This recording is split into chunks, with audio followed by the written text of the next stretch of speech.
Salut Vincent. Salut Vincent. C'est parfait, c'est un démarrage comme il fallait. Bienvenue à On toi. dit Vince ou Vincent? C'est comme tu veux, tu peux m'appeler vraiment comme tu veux. Vince, c'est un diminutif que mes potes m'ont attribué pendant longtemps. Pareil, des fois on m'appelle Vince, des fois on m'appelle Vincent. Voilà, mais moi c'est avec un Z, toi c'est peut-être CE. C'est un... Moi je prendrais le SZ hongrois. Le SZ, oui, d'ailleurs on va parler de la Hongrie pour de bonnes raisons, de un Budapest, avec un projet de malade qui se passe là-bas. Mais avant ça, je suis très honoré de te recevoir ici sur cette chaîne parce que tu as fait ces bouquins-ci, La sobriété, la vraie, pas la sobriété macronienne. Voilà, macronienne, la sobriété subie, ce genre de blague. Et un fake or not d'il y a quelques années sur la décroissance. Tu n'en es pas à tes premiers essais, j'ai envie de dire, sur ces sujets-là. Et c'est génial parce que de plus en plus sur les mythes, on commence, notamment avec Timothée Paric, avec qui on a eu l'occasion d'en discuter, et encore plein d'autres invités, de parler de cette fameuse décroissance et de la sobriété qui est fondamentalement le dénominateur commun à notre avenir. Voilà, jusque je pense. Espérons-le. Espérons-le, parce qu'il y a deux choix. Quoi qu'il arrive, c'est inévitable de toute façon. Allons-y. C'est décroissance choisie ou récession subie. Et pour reprendre encore le titre d'un vieux bouquin de notre ami Paul Ariès, c'est Décroissance ou barbarie. C'est très très bien pour cette émission, ça va être très très cool.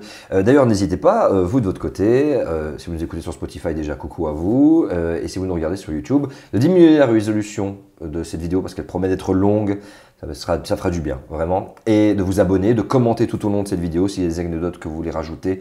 N'hésitez pas, vous savez comment ça se passe. Et si l'algorithme vous a ramené ici par le plus grand des hasards, eh ben, tant mieux, bienvenue, vous allez découvrir un autre monde, et un monde qui peut être soit choisi, soit la barbarie. Vincent, qui es-tu? Est-ce que tu peux te présenter pour les gens qui te découvrent pour la première fois éventuellement? Alors, je m'appelle Vincent Liéger, ça fait une quinzaine d'années que je suis tombé en décroissance et ça fait une dizaine d'années que j'ai un mode de vie qui est totalement délirant puisque je vis à Budapest, en Hongrie, où je co-anime une coopérative qui s'appelle Cargonomia. Et quand je suis en Hongrie, je vis plus ou moins en harmonie. Je dis bien plus ou moins avec énormément de contradictions parce que c'est difficile dans ce monde-là de trouver des équilibres, plus ou moins en harmonie avec les enjeux de la décroissance puisque notre coopérative expérimente dans son quotidien des choses autour de la décroissance. Et puis quand je ne fais pas ça, je fais exactement le contraire. Je fais des bouquins et je cours un peu partout en Europe pour aller les présenter et ouvrir des débats sur des sujets qui me paraissent extrêmement importants. Donc je cours toujours plus vite pour expliquer aux gens qu'il faut ralentir. Alors, on va parler de ce laboratoire. C'est un laboratoire, en fait, c'est chercheurs in vivo, quoi. C'est un tout petit laboratoire, c'est à petite échelle. C'est au départ un groupe d'amis qui se rencontrent sur Budapest il y a une dizaine d'années et qui se rencontrent dans un terrain extrêmement fertile. Budapest est une ville où il y a tout un réseau de lieux alternatifs dans l'hypercentre qui est animé par des tas de gens qui deviennent des amis hongrois, qui n'ont pas d'argent. Et qui du coup, vu qu'ils n'ont pas d'argent, qui sont très créatifs pour faire vivre ces lieux et qui s'approprient les low-tech, la permaculture, et puis plein d'événements festifs, mais aussi des débats d'idées autour des enjeux sociétaux. Et dans ce terrain fertile, on est 5 à se rencontrer, on se dit on va créer un petit centre de recherche et d'expérimentation sur la décroissance qui va prendre la forme de Cargonomia, qui est un truc assez décentré. Et au départ, on s'appuie essentiellement sur deux thématiques. La première, la question de l'agriculture et de notre nourriture. Donc, il faut bien qu'on graille dans un monde où on doit se débarrasser un peu des machines. Et donc, on crée un partenariat avec une ferme bio à côté de Budapest, Jamboki Biokert. C'est du bio intensif, c'est de l'agroécologie. Et c'est à 40 km de Budapest, dans le village de Jambok. Et puis, l'autre dimension, c'est tout ce qui est la mobilité douce active autour des vélos, avec un petit atelier vélo qui s'appelle Cyclonomia, qu'on a cofondé il y a 10 ans. Et puis, dans cet atelier vélo, il y a plusieurs potes qui vont acquérir une machine à souder et qui vont apprendre à faire des petites remorques, des petits vélos cargo et ainsi de suite. Tu vas vraiment nous raconter ça parce que... Et à partir de là, on tricote, comme beaucoup de choses. Voilà, mais on va rentrer dans ce vif du sujet là parce qu'il est important pour ceux qui ne connaissent pas tous les détails autour de la décroissance de la sobriété, de reprendre un petit peu par les bases. Mais avant ça, je voudrais savoir comment tu es tombé là-dedans, toi. Alors, je suis tombé là-dedans, en fait, je crois que très jeune, j'étais déjà pas mal là-dedans. Et le jour où je découvre la décroissance, on est en 2006-2007. Je viens d'un monde qui s'appelle l'altermondialisme. Je suis un militant politique, donc très à gauche.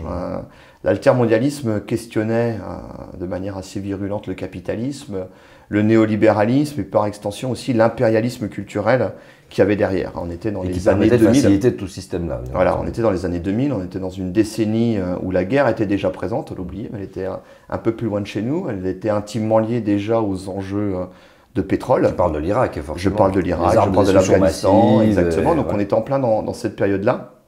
Mais quand je rencontre les réseaux altermondialistes hongrois, qui eux s'intéressent moins à la critique du capitalisme de par leur histoire récente, ils sortent d'une expérience douloureuse avec des choses intéressantes, mais des choses quand même très très très compliquées dans ce qu'on a appelé le communisme, le socialisme, qui était plutôt un capitalisme d'État.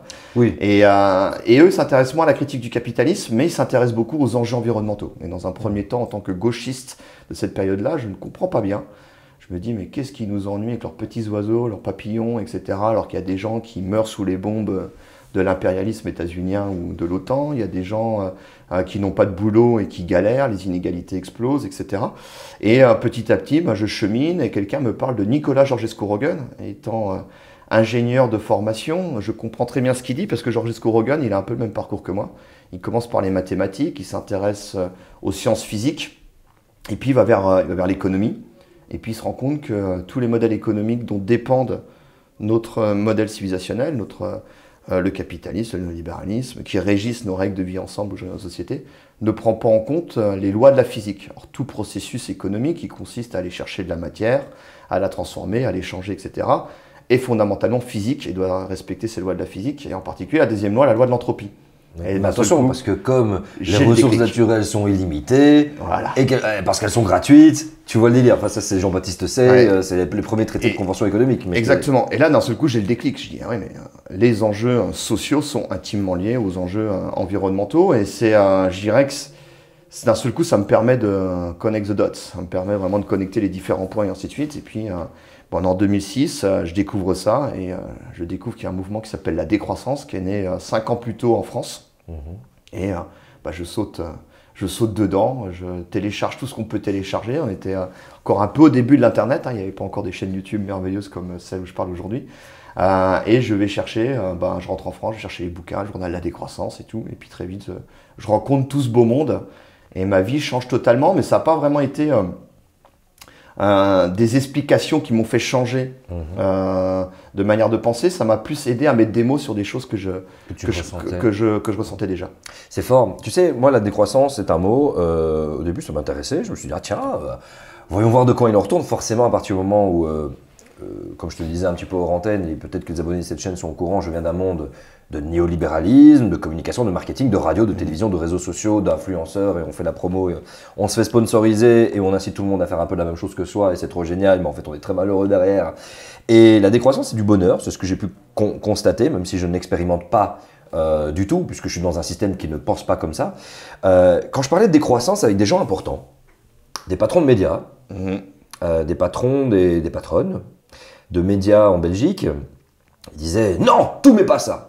Et ça m'a foutu une éco-anxiété de malade parce que, tu vois de qui je parle, toi, la caméra là? Je fais souvent des clins d'œil à mon réalisateur qui travaille dans un média. Dans la sauce. Je le mets dans la sauce, le pauvre.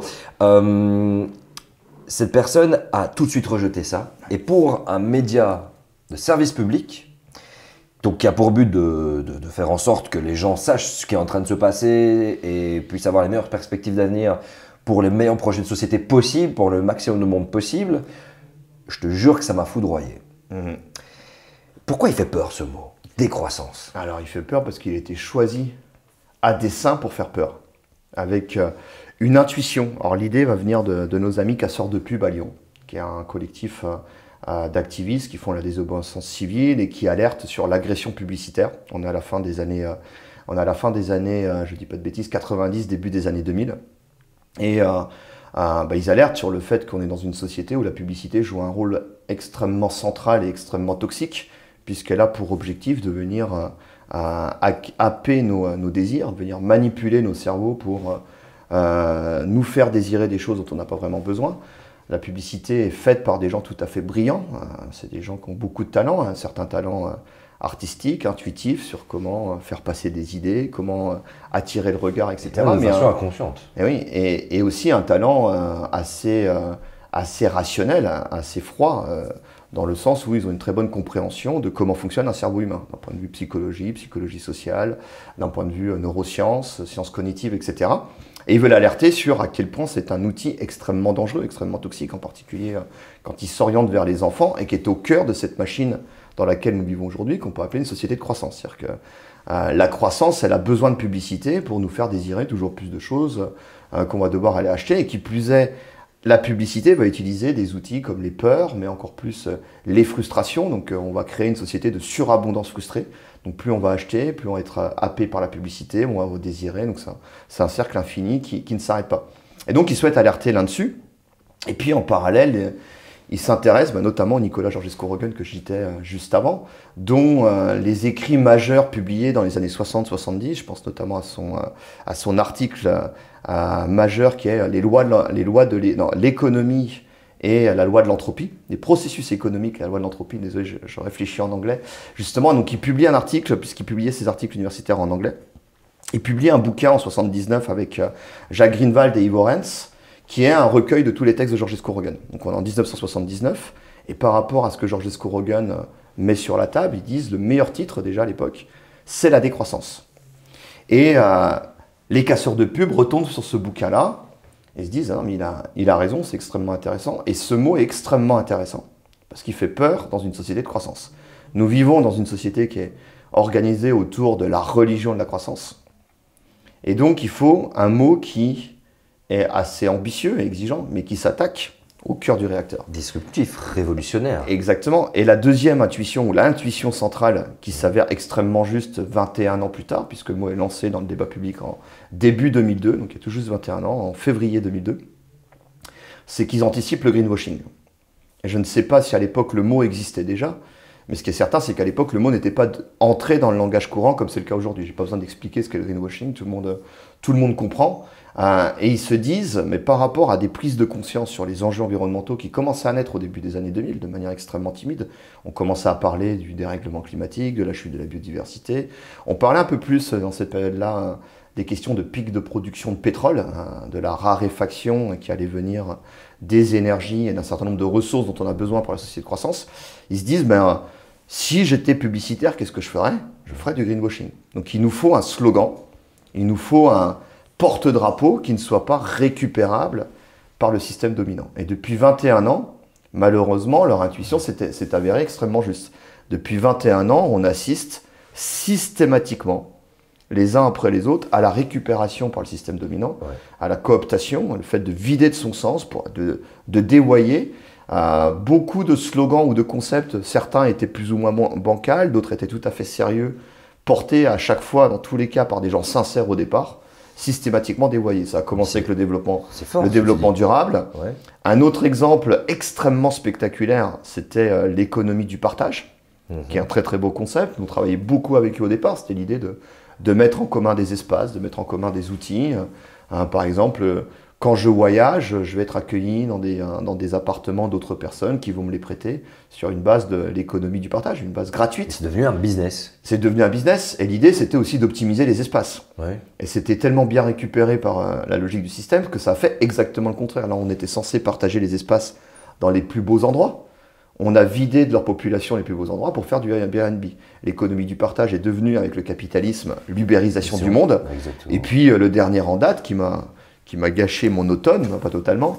Le dernier en date a été la récupération d'un autre très beau mot, porté là aussi qui est au cœur en fait de l'histoire de toutes les civilisations humaines, la question de la sobriété, de la tempérance, des limites, qui a été récupérée à la fin de l'été par le président français Macron, et d'ailleurs on l'a vu aussi en Hongrie, on l'a vu un peu partout. Le mot comment on récupère le mot pour faire exactement le contraire de ce qui est possible de faire. Donc le mot décroissance, dès le départ, assume peut-être aussi les malentendus qu'il peut créer, parce qu'il ne s'agit pas de faire la même chose en moins, il ne s'agit pas de décroître pour décroître, ce qui serait aussi stupide que croître pour croître, mais il porte en lui cette protection de ne pas être récupéré, puis il porte en lui cette invitation exigeante d'aller voir qu'est-ce qu'il y a derrière ce mot. Je rebondis sur ce que tu dis, sur cette récupération. C'est génial parce qu'effectivement, décroissance, c'est difficile à récupérer pour un système qui veut tout verdiriser avec un beau pot de peinture. Résilience est un mot qui a aussi été nettoyé, vidé de son sens. Mais tu peux tous les prendre, même le bio, le fair trade. L'écologie, juste le terme écologie. L'économie circulaire, l'écologie. Le recyclage, tout, oui, c'est ça. Alors, un exemple qui est merveilleux, le président du MEDEF en France, Monsieur Roux de Bézieux, il parle lui de croissance sobre. Alors on n'est pas loin d'arriver à à la croissance décroissante, mais peut-être quand on sera arrivé là, on sait qu'on aura complètement gagné culturellement. C'est un sketch. Tu sais, moi qui suis... Parce que ça se fait même pour plein de choses, les luttes sociales. Le système repose sur une domination nord-sud. Voilà, que ce soit en matériaux, que ce soit en énergie, que ce soit en terres arables, que ce soit en main-d'œuvre. Et on va y revenir parce que l'autre levier sur lequel la décroissance, l'autre pilier fondamental sur la décroissance se construit, c'est la critique du développement et voilà. La relation nord-sud. Mais tu sais, dans cette idée de récupération et de transformation des trucs, alors bon, moi je suis d'origine sénégalaise, donc j'estime être un pont entre plusieurs mondes, plusieurs cultures, plusieurs religions, et je m'estime en tant qu'humain, mais j'arrive moi à voir à travers mon regard qu'il y a des disparités quand même assez injustes et que le racisme est très très omniprésent, et donc je me suis pas considéré comme faisant partie du wokisme en étant woke, mais plein de gens ont dit Vince, tu as une pensée woke, c'est-à-dire que tu as naturellement envie de mettre en exergue et en avant les grosses inégalités qu'il y a, les disparités, que ce soit dans les communautés LGBT, les femmes, et aussi sur ma communauté d'origine Afrique de l'Ouest ou d'Afrique tout court. Et c'est pareil, je vois ce mot qui est galvaudé, qui est récupéré, qui est transformé, qui est vidé de son sens, au point que je passe en fait pour un radical qui est raciste. Je dis mais oh, au contraire les gars, je fais comprendre que... Et c'est ça qui est dingue, c'est qu'on a l'impression effectivement que la machine veut, à chaque fois qu'un mot fait un peu le buzz et qui permet d'offrir des mondes d'après, comme juste le monde d'après, excuse-moi, le monde d'après, c'est le nom du 3e Jurassic Park de la nouvelle génération après Spielberg. Jurassic Park, le monde d'après, donc juste ça... Tu te dis, mais les gars, mais qu'est-ce qui se passe en fait? On est vraiment en train de vider et décroissance, tu penses qu'il tombera pas dans ce piège? Il ira pas à un moment donné? Ça, il va y tomber, mais ça prendra plus de temps. Et j'espère que le jour où il tombera, c'est qu'on aura culturellement totalement gagné. Ouais. Un exemple qui montre qu'on est en train de gagner culturellement, c'est qu'aujourd'hui, quand on veut te vendre une bagnole, on va pas utiliser les mêmes slogans ou les mêmes imaginaires qu'il y a 10 ans. Il y a 10 ans, c'était le virilisme, la puissance. Je peux t'en trouver encore. Hein. Il y en a encore quelques-unes. Mais aujourd'hui, on va te montrer une famille en harmonie, dans le Caire, avec les enfants, dans une superbe voiture, sur une route de montagne, avec des forêts riches de biodiversité autour, et qui vont faire quoi? Du vélo. Ils ont les vélos sur le toit de la bagnole pour aller faire du vélo. Et tu vois la puissance du système. C'est-à-dire que pour te vendre une voiture, on ne va pas te montrer l'usage réel d'une voiture qui consiste à être en autosolisme, c'est-à-dire seul dans les embouteillages pour aller bosser, faire un boulot à la con. On va te montrer exactement ce qui n'existe jamais, aller faire du vélo en famille, en voiture, quoi. Ouais. Et tu vois à quel point ce système dominant peut aller récupérer toutes les choses. Et d'ailleurs, dans l'histoire de la publicité, qui naît avec Édouard Bernet, le gendre de Sigmund Freud, on va instrumentaliser, récupérer la naissance du mouvement féministe aux États-Unis pour vendre des cigarettes. Et on va associer l'émancipation des femmes, la liberté, quelque chose qu'on défend, avec la cigarette. Donc, on va vendre des cigarettes, on va faire acheter les gens les cigarettes à un symbole de liberté. Symbole de liberté. Et l'histoire de la publicité est traversée systématiquement par ce type de manipulation. Et d'ailleurs, c'est ce qu'on dit d'entrée dans le bouquin Sobriété. Si on souhaite parler de manière sérieuse de sobriété, il y a une précondition qui est fondamentale, on arrête la publicité. On peut pas, alors, quand on écoute les super discours de Macron et qu'on regarde ça sur une chaîne commerciale de Macron ou tous les autres qui ont parlé de sobriété, donc on va avoir un discours de 10 minutes qui va expliquer aux gens, soyez responsables, c'est bien pour la solidarité, pour le bien-être de la société, pour votre bien-être. Allez vers la sobriété, et puis après ces 10 minutes de discours martial, on va avoir 5 minutes de page publicitaire. Ouais. Si tu n'as pas acheté le dernier SUV, si tu n'as pas acheté le dernier portable, si tu n'as pas acheté le dernier voyage, je sais pas où, tu es un loser, tu vas être malheureux, tu vas pas avoir de petite amie, tu vas pas parler avec tes enfants, etc. etc. Et là, on est dans des sociétés qui sont dominées par des incantations contradictoires complètement schizophréniques, qui peuvent ne déboucher que sur des violences qui sont malheureusement déjà là, quoi. Et pourquoi ils continuent à faire ça? Je veux dire, aujourd'hui, après toutes ces années, on peut parler de déni, de réactance et tout ça, bien sûr, mais... je reviens à l'autre point, c'est qu'on vit dans une société organisée autour de la religion de la croissance, qui est quelque chose qui est assez récent de par l'histoire de l'humanité, mais qui est très ancré dans notre modèle civilisationnel occidental, où je vais reprendre 2 exemples. L'actuelle première ministre française et son prédécesseur, tous les deux, dans leur discours d'investiture à l'Assemblée nationale, font une phrase qui est extrêmement intéressante. Ils disent « Je ne crois pas en la décroissance, je crois en la croissance verte ». Et on n'est pas dans... S'ils arrivaient en disant... Ça a été démontré que ça ne tient pas la route, la croissance verte. Mais vas-y, continue. s'ils arrivaient, d'ailleurs c'est intéressant, s'ils arrivaient en disant on a travaillé avec nos meilleurs experts en climat, en biodiversité, en énergie, en économie, en sociologie, en bien-être, en tout ce que tu veux, et on arrive à la conclusion qu'il est plutôt souhaitable d'aller vers la croissance verte, pourquoi pas, débattons des arguments. Là, ils disent non, je ne crois pas. Et je crois que dans une autre interview, Elisabeth Borne, elle a même dit je ne veux pas croire dans la décroissance. Ouf. Et donc on est complètement dans un système de croyance, on parle clairement de religion, et une croyance qui est que pour résoudre tous les problèmes que rencontre notre société, il n'y a qu'une seule solution, c'est le toujours plus, c'est la croissance. Alors qu'aujourd'hui, on arrive à la fin de la croissance, on t'a invité mon ami Timothée Paris, qui arrive aux mêmes conclusions que tous les gens sérieux sur le sujet, la croissance verte n'existe pas, c'est une imposture intellectuelle, vraisemblablement elle n'existera jamais, c'est un pari extrêmement risqué qui s'appuie sur aucune base solide d'un point de vue scientifique, je crois que mais on s'enferme dedans. C'est ça. Le problème, c'est qu'il y a des biais qui sont énormes. C'est des pays qui ont réussi, entre guillemets, je dis bien, tu vas comprendre pourquoi, enfin, on va se comprendre, et j'imagine que les gens aussi, à énoncer, salut, on fait de la croissance verte parce qu'il y a un découplage qui se montre. Sur une limite planétaire de manière limitée, avec des biais, souvent on a mal compté aussi. Mais à l'échelle planétaire et globale. Les impacts importés, etc. C'est ça, parce que forcément, toi tu mesures chez toi, tu dis, ah ben les gars, on est dans le climat. Non, et puis dans un monde mondialisé, où tout est interconnecté. Enfin, on l'a vu au moment du Covid, qui a été, comme la guerre en Ukraine, deux tragédies qui ont été à la fois des révélateurs et des accélérateurs de problèmes systémiques profonds. Pour le Covid, ça a été, d'un seul coup, on s'est rendu compte qu'on était dépendant de toute une méga machine extrêmement puissante, extrêmement sophistiquée, mais extrêmement fragile, avec des chaînes de production extrêmement complexes sur des distances énormes, ce qui fait que des produits qu'on achète, on est incapable de reconstituer tout le chemin qui a été paracétamol, on est dépendant de la Chine. Ce qui fait qu'aujourd'hui, si face à un système où tout est tellement imbriqué, on ne peut penser que de manière globale. C'est-à-dire que réduire son impact sur un truc ici ou là en bricolant de manière temporaire, ça n'a aucun intérêt. C'est soit ça marche de manière globale, soit c'est nul et non avenu. Et on a réussi à le bricoler en apparence, très loin en plus d'être en étant à la hauteur des enjeux, même sur une des 9 limites planétaires, mais surtout jamais à l'échelle globale, quoi. D'où la nécessité d'aller vers cette réflexion exigeante autour de la décroissance. Et alors du coup, la décroissance, on y est. Un monde qui est en décroissance, alors bon, on peut faire le topo, on est à 260 millions de barils, c'est écrit dans ton livre d'ailleurs, dans un de tes livres, de barils équivalent pétrole, hein, donc de toutes les énergies fossiles par jour, 263 millions d'un baril qui arrive à cette hauteur par jour d'exploitation.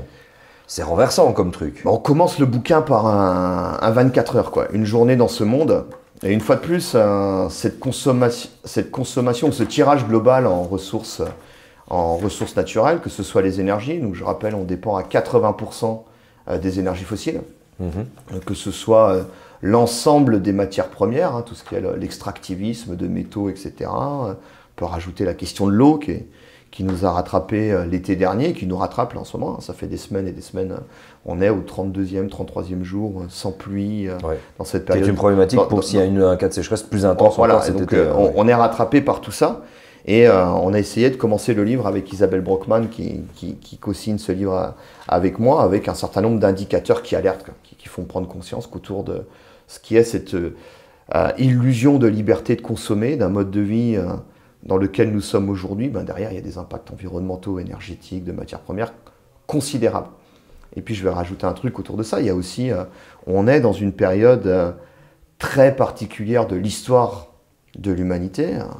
L'Homo sapiens sapiens, notre espèce vivante, est là depuis 300 000 ans sur cette planète. Pendant 300 000 ans, on a très peu consommé. Et puis d'un seul coup arrive cette révolution industrielle où on comprend comment on peut utiliser quelque chose qu'on connaissait déjà depuis pas mal de temps, mais qu'on utilisait très peu, les énergies fossiles. On y va à fond avec le charbon, machine à vapeur, puis le pétrole, puis le gaz. Et là, en l'espace de 150 ans, quelques générations, on va brûler, en ayant d'un seul coup accès à une quantité mais invraisemblable d'énergie. On va brûler ce que la planète a accumulé en énergie solaire à travers la décomposition de matière organique, a accumulé pendant des dizaines et des centaines de millions d'années. Donc on est dans cette petite parenthèse de 200 ans, peut-être 250 ans, où nous, on arrive à la fin de cette aventure-là, on arrive sur le pic, on brûle ce que la planète a accumulé sur des dizaines et des centaines de millions d'années. Et encore, si on le brûlait. Et quand on parle de sobriété, on voit qu'on est rentré dans un hubris Autre chose totalement que délirant. ça. Excuse-moi. Mais... Ah non, mais c'est clair, on pourrait le brûler pour... Alors en plus, tu me tends la perche. Quand je dis « on », une minorité sur cette planète, donc on est... c'est nous les Occidentaux, une minorité de la population mondiale. Alors malheureusement, on est suivi aujourd'hui par de plus en plus de monde parmi les classes les plus riches le reste de la planète, ouais. qui suit la même folie. Mais c'est une minorité historiquement qui est responsable, qui a brûlé ses barils de pétrole, etc., et qui est responsable des dérèglements climatiques. Nous, Occidentaux, nous sommes responsables par tête de pipe à 90% des dérèglements climatiques, donc il y a une responsabilité très forte de notre modèle civilisationnel. Et je reviens à ce que je voulais développer tout à l'heure, et je reviens parce que ça me tient vraiment à cœur. La décroissance, elle naît de nos amis casseurs de pub, qui ont cette intuition géniale, qui comprennent qu'on vit dans une religion de la croissance, qui comprennent qu'une croissance infinie dans un monde fini, c'est pas possible. On vit sur une planète qui est régie par les lois de la thermodynamique et la loi de l'entropie. Quand tu brûles un baril de pétrole, tu n'en as pas 10 de plus qui apparaissent de je ne sais pas où. Non, il est brûlé à jamais, tu ne peux pas revenir en arrière. Et la décroissance, elle vient de la rencontre de nos amis casseurs de pub avec des gens qu'on appelle les critiques au développement.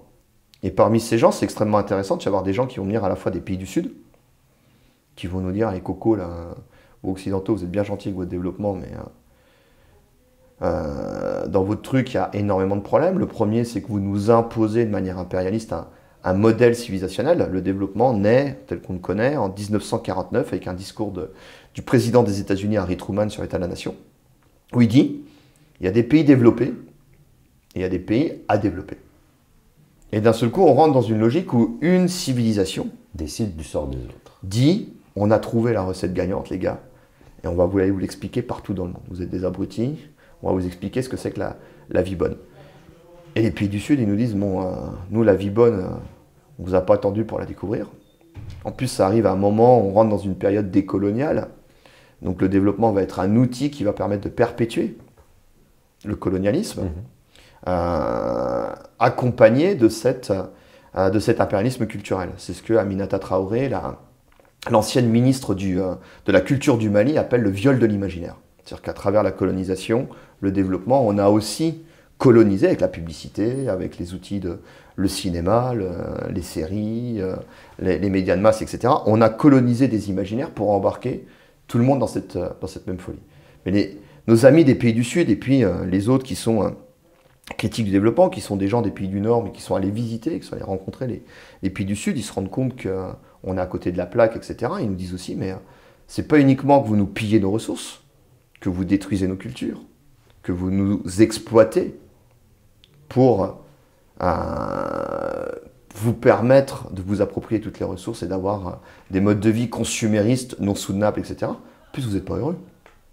C'est-à-dire que c'est la croissance, et dès le départ dans la décroissance, il y a cette réflexion-là, c'est une croissance infinie dans un monde fini, c'est pas possible. Déjà sans oubli, clairement. Mais ça ne marche pas. On n'est pas... On est très loin dans nos sociétés, alors, en Belgique, France, on va prendre deux exemples, hein. On est très très loin d'être heureux, épanoui, en harmonie, dans une joie de vivre, à la hauteur de notre niveau de surconsommation, de gaspillage, de pillage, d'exploitation. On a dur à en parler parce que c'est quelque chose qui fait un peu honte d'annoncer je suis pas heureux. Bah oui. On sort fondamentalement prisonnier de quelque chose où à la fois on se rend compte, et je pense que quand tu dépasses un certain niveau, tu cours toute ta vie derrière le meilleur salaire, tu atteins ce stade-là. Donc forcément, tu t'es adapté à ton niveau de vie et ton niveau de bonheur descend. C'est ce que toutes les études démontrent, effectivement. Oui. Mais le pire là-dedans, c'est que l'avouer, le dire, alors que ça a été ton identité, c'est la voie que tu t'es tracée, ça demande à ce moment-là d'affronter son ego pour être capable de l'annoncer. Et généralement, la plupart des gens ne veulent pas le dire et ne le disent pas aux autres et ne disent pas à leurs enfants. Et on est tous en train de courir derrière quelque chose qui fondamentalement pète la planète. Et le pire, c'est que tu as raison, ne rend pas heureux. Mais alors du coup, revenons à ces gens-là du Sud qui disaient « mais les gars, ça vous rend pas heureux en plus Ben non, ils nous disent « ça rend pas heureux » parce que il y a toute illusion. On le voit avec, par exemple, ceux qui vont essayer de venir pour chercher l'Eldorado, qui vont aller mourir en Méditerranée et qu'on abandonne lamentablement, etc. Ben, quand ils arrivent à Paris ou à Bruxelles, ils se rendent compte qu'il ils se sont fait léser par quelque chose qu'on leur a vendu qui était faux. Un imaginaire. Alors Imaginaire après, Canal ils sont Plus Horizon. Je peux me permettre Ah oui. rapidement. Vas-y, ouais. Je suis d'origine sénégalaise, comme tu sais. J'ai eu la chance que mon père m'amène rencontrer la famille à plusieurs reprises. Et dans les années 90, 90, il y avait la chaîne télévision RTS qui était d'une qualité pourrave. C'était effroyable, horrible. Et puis tu avais une connexion au câble satellite, Canal Plus en bas, Horizon. Les programmes de Canal, mais pour. Et c'était forcément la vitrine de la France. Évidemment. Et ça donnait envie de ouf, rien à voir. Et alors, ouais, cet imaginaire qui était créé très vite en me disant, ah bah c'est bon, je veux juste avoir la meilleure vie possible, chez moi c'est la galère. Et puis quand tu arrives, bah, tu tombes sur plein de choses, du racisme à outrance, l'impossibilité d'avoir un job décent, tu vas faire des jobs de merde, etc. Et tu tombes dans un job qui est riche de sens, impossibilité à avoir accès aujourd'hui à des solidarités, des vies conviviales. D'ailleurs, c'est intéressant dans toute cette critique du développement, juste deux exemples, quand on essaye de traduire le mot pauvreté dans la plupart des langues africaines, ce qui a le plus de sens dans les langues africaines et ce qui se rapproche le plus, c'est être seul. Quelqu'un qui est pauvre dans la culture africaine, dans les cultures vernaculaires, etc., c'est d'être seul, parce que la société est organisée non pas autour de l'argent, non pas autour de la richesse, elle est organisée autour des solidarités. Un autre exemple, quand on a essayé de traduire, ça vient d'un bouquin qui s'appelle L'Afrique je crois que le titre c'est l'Afrique, mais on pourra vérifier, de Serge Atouche, quand on a essayé de traduire le mot développement en langue Eton du Cameroun, ce qui faisait le plus le sens pour nos amis Eton, c'était le rêve du blanc. Et ça rejoint un peu tout un travail d'anthropologue, et je crois que dans le cœur de... Culpabilisez pas, s'il vous plaît. Dans toute cette démarche-là, etc., il y a cette invitation à décoloniser l'imaginaire, c'est-à-dire à faire un pas de côté, puis d'un seul coup à regarder les choses de manière un peu plus complexe, à la fois à se rendre compte que encore aujourd'hui sur cette planète, il y a 7000 langues de parler. Il y en a moins de 200 à peu près qui vivent dans notre imaginaire, en incluant aussi maintenant nos amis indiens, chinois, etc.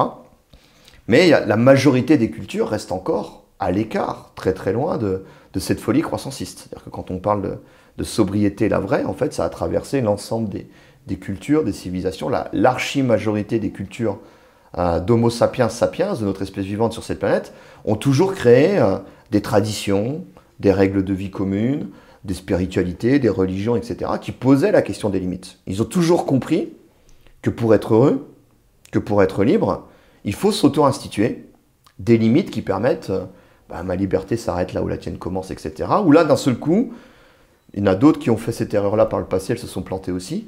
Notre civilisation occidentale est rentrée dans un hubris totalement délirant, dans une fuite en avant qui devient aujourd'hui totalement autodestructrice pour nous, mais pour l'ensemble de... Ce problème, c'est qu'on embarque aussi les 6800 autres cultures qui n'ont rien demandé à personne, vers une autodestruction des écosystèmes, etc. Alors, je pense que la vie va survivre à notre bêtise, bien sûr. Mais vraisemblablement, la civilisation telle qu'on la connaît aujourd'hui va être amenée à disparaître. Et c'est tout l'enjeu de la décroissance, c'est est-ce qu'on l'organise le plus vite possible, avant d'être rattrapé par trop de catastrophes, trop de barbarie, trop de violence, etc. Ou si on continue à s'enfermer dans cette folie autodestructrice, ça risque de se passer toujours plus mal. C'est compliqué parce que tu sais, ceux qui disent, tu l'as dit toi-même, la croissance est devenue une religion. Fondamentalement, oui. C'est ce en quoi tout le monde croit, quelle que soit ta présence sur Terre, à moins d'être un peuple autochtone. Et encore, tu es lié. J'ai brûlé du carbone pour aller vivre avec des peuples autochtones d'Amazonie. Ils sont complètement dépendants de la ville, complètement dépendants d'un système. Ils sont de plus en plus pris au piège. Ouais. Complètement. Soit leurs graines qu'ils utilisent, c'est des graines transgéniques, ils ne peuvent pas utiliser des graines non transgéniques. Enfin, il y a tout un écosystème qui fait qu'ils sont dépendants de l'extérieur. D'ailleurs, quand je parlais de liberté, c'est extrêmement intéressant parce que l'une des promesses, quand je disais que pourquoi la société de croissance ne fonctionne pas, l'une des promesses de la croissance, c'était la liberté. Via, en plus, l'innovation technologique, on allait toujours trouver améliorer nos productivités, trouver des outils qui allaient nous rendre toujours plus libres, toujours plus de temps libre, etc. Quand tu regardes aujourd'hui, c'est totalement inefficace. On n'a jamais été une société avec aussi peu de temps libre. Ouais. On est tout le temps pris dans le piège de dépendance, alors une dépendance économique terrible. Si tu commences ta vie, que tu fais un emprunt pour soit payer tes études, soit acheter une bagnole pour bosser, etc. Moi, te casser au Tadjikistan. Voilà, t'es pris dans le piège, j'ai besoin de ma voiture pour aller bosser, j'ai besoin de mon boulot pour payer ma voiture, etc. Mais aussi, là où on a développé énormément d'outils techniques qui auraient pu être merveilleux, le fait qu'on les ait déployés autour d'une civilisation, l'exemple de la voiture est merveilleux, mais on peut prendre l'exemple des réseaux sociaux et ainsi de suite. à un moment donné, on va être aliéné. Ce que Ivan Illich, un des précurseurs de la décroissance, appelait un seuil de contre-productivité. C'est qu'au départ, ça va peut-être apporter des bienfaits. Et quand on va le déployer, on va tomber dans le piège où on va être dépendant de cette technologie. Et la voiture a permis, à un moment donné, de se décloisonner, d'aller rencontrer les gens dans le village à côté, à la ville à côté, etc. Ouais. Aujourd'hui, la voiture, c'est surtout des usages quotidiens imposés de par un urbanisme organisé autour de la voiture. Avec en plus de cette logique où on va créer toujours plus d'infrastructures, toujours plus de rustines palliatives techniques pour aller plus vite. Mais on va devoir se déplacer plus, on va habiter toujours plus loin. Et donc au bout du compte, on va toujours être plus lent parce qu'on va toujours passer plus de temps dans les transports en commun. Et la décroissance, c'est une invitation à décoloniser tous ces imaginaires-là pour se reposer les bonnes questions. Et ça consiste en aucun cas à décroître pour décroître. Mais je suis désolé pour le jeu de mots facile, mais plutôt à décroire. C'est-à-dire sortir d'une vision purement économiciste, quantitative de qu'est-ce que serait une société ou une vie qui a réussi, pour aller vers des questions beaucoup plus philosophiques, beaucoup plus exigeantes, beaucoup plus complexes, qualitatives sur qu'est-ce qu'une bonne vie. J'ai l'impression que c'est plus facile avec des gens qui vivent depuis l'avant à grande accélération, qui ont connu un certain monde, et de se dire « Ah ouais, ok, je vois le monde que j'ai… » Alors, il y en a de moins en moins forcément, ouais. Puisque le temps avance, mais c'est assez particulier parce que aujourd'hui, la croissance est corrélée à l'augmentation d'espérance de vie dans les pays, bien sûr, du Global Nord. Même si on est en train d'atteindre une limite par rapport à ça. Ah oui, c'est vraiment en train de descendre. Aux États-Unis, c'est en train de redescendre depuis les Ça a commencé à redescendre depuis plusieurs années pour les populations les plus précaires. Ouais. Et là, les statistiques viennent de tomber aussi pour la France. Alors, il y a eu le Covid, etc. Mais le Covid est aussi une maladie de civilisation. Totalement. Le Covid est une zoonose. Les zoonoses, on sait ce que c'est. On alerte, si on reprend tous les rapports de IPBS, l'équivalent du GIEC, autour de la chute de la biodiversité. C'est-à-dire que plus on va aller s'attaquer, nous, espèces vivantes, qui s'appellent l'Homo sapiens sapiens, à d'autres espèces vivantes, plus on va se confronter à des maladies. Et donc, la pandémie de Covid, c'est aussi une syndémie. Et une syndémie, c'est quand tu as d'un côté une pandémie qui est accélérée, empirée par des phénomènes de civilisation, des maladies de civilisation. On a l'avion qui permet d'aller de Wuhan au reste du monde. Ce qui fait que une pandémie, quand elle mettait habituellement plusieurs années avant de faire le tour de la planète, là, chaque variante du Covid a fait le tour de la planète en quelques jours ou quelques semaines, avec une société d'hypermobilité, à la fois des personnes, mais aussi des biens et marchandises. Et puis aussi, quand on regarde dans le détail, cette syndémie, elle a surtout touché des gens qui étaient déjà touchés par des maladies de civilisation liées à la malbouffe, liées à l'absence d'activité, liées à des systèmes immunodéprimés du fait du stress, du fait du manque de lien social, etc., etc. Ce qui fait que les personnes qui ont été les premières touchées par le Covid, c'était les gens qui étaient obèses, c'était les gens qui avaient des maladies cardiovasculaires, c'est les gens qui avaient des problèmes, je ne trouve pas le mot, diabétiques, et ainsi de suite, mais qui sont liés à des maladies de civilisation. C'est-à-dire qu'il y a une accélération, ça part de l'attaque de la biodiversité, et ça s'accélère, et ça s'amplifie du fait qu'on a des modes de vie qui ne sont pas bons. Et c'est un exemple de comment, là, on a mis en place quelque chose qui était censé apporter du bien-être, qui était censé apporter du progrès, qui était censé apporter Qu'il l'a fait pendant un temps. Qu'il a fait pendant un temps pour une minorité. Toujours pour ça, mais ça, c'est important. C'est ce qu'on appelle les 30 glorieuses. C'est pour ça que aussi c'est difficile en tant que jeune génération d'en parler avec nos parents ou nos grands-parents, parce que dans nos sociétés occidentales, dans un premier temps, la croissance s'est accompagnée d'une amélioration du bien-être pour une minorité, parce que ça s'est fait au prix de pillage et d'exploitation d'autres personnes et d'autres territoires dans le monde, qui revient à la critique du développement, à notre histoire coloniale, à notre histoire post-coloniale qu'on appelle le développement. Mais tu vois, tu viens de mettre le point sur quelque chose de capital. C'est lié à notre imaginaire aussi. Je trouve que quand tu regardes un film américain, même un film français ou n'importe quel film, tu as l'impression, un cliché de James Bond, par exemple, ou Mission Impossible, ça se passe partout dans le monde, ils font le tour du monde, ils sont constamment dans la même civilisation. Que ce soit en Thaïlande, on te montre la plus belle ville, que ce soit à New York, forcément ça se passe à New York, t'as compris. Et donc on te montre toujours le même concept. C'est des péripéties, dans un endroit il y a des gratte-ciel, des bâtiments, et de temps en temps on va un petit peu en campagne. Et on a l'impression, du coup, que le monde entier s'est occidentalisé.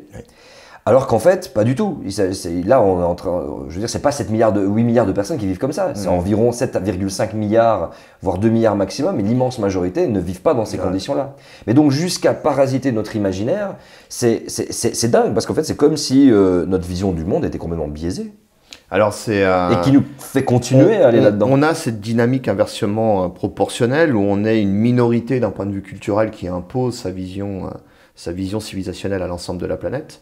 Et on peut le faire parce qu'on a commencé à utiliser les énergies fossiles, qui sont une concentration d'énergie incroyable, qui a permis de décupler notre puissance, qui a permis de faire tout ce qu'on fait. Hein. Tu parles du cinéma, sans pétrole, on aurait du mal à faire des blockbusters comme on les fait aujourd'hui, à les diffuser partout, et donc à aller coloniser des imaginaires loin de l'Europe, loin des États-Unis, et ainsi de suite.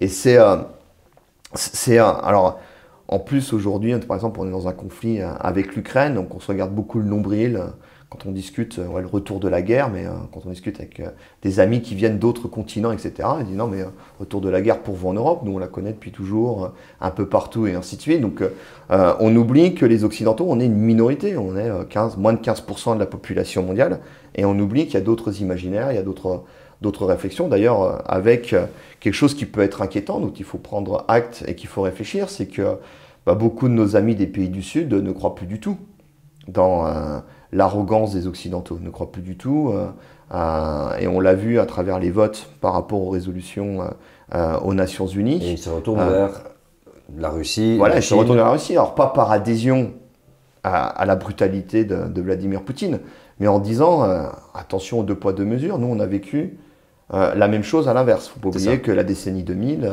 a été traversée par des guerres impérialistes menées par les Occidentaux. Alors, ce qui ne justifie en rien, je précise, parce qu'on est souvent dans une vision binaire autour de ça, ce qui ne justifie en rien ce que fait Vladimir Poutine, qu'il faut évidemment condamner, comme il fallait condamner ce qu'on a fait aussi, d'autres agressions qui ont pu être menées par les Occidentaux. Ne soyons pas dupes, à partir du moment où c'est le Global North qui profite du Global South, nous en Belgique on a bien les anglicismes, du Nord vis-à-vis du Sud, l'Occident.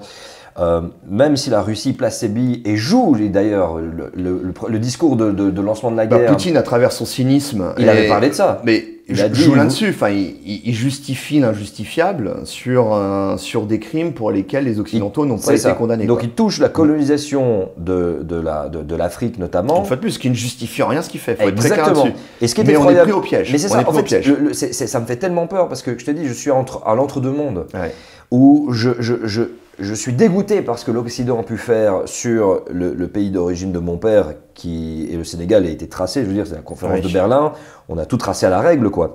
Ça me dégoûte, et à la fois faisant partie de l'autre monde qui ignore un petit peu tout ça parce qu'ils ont profité d'une vague sans savoir et sans avoir toutes les informations, tu dis, ok, oublions pas qu'on est humain, mais effectivement, si Poutine joue là-dessus pour tenter de justifier son truc et que j'ai ma famille et des proches qui tombent dedans, c'est flippant parce qu'en fait, Poutine, ce qu'il veut faire, c'est la même chose.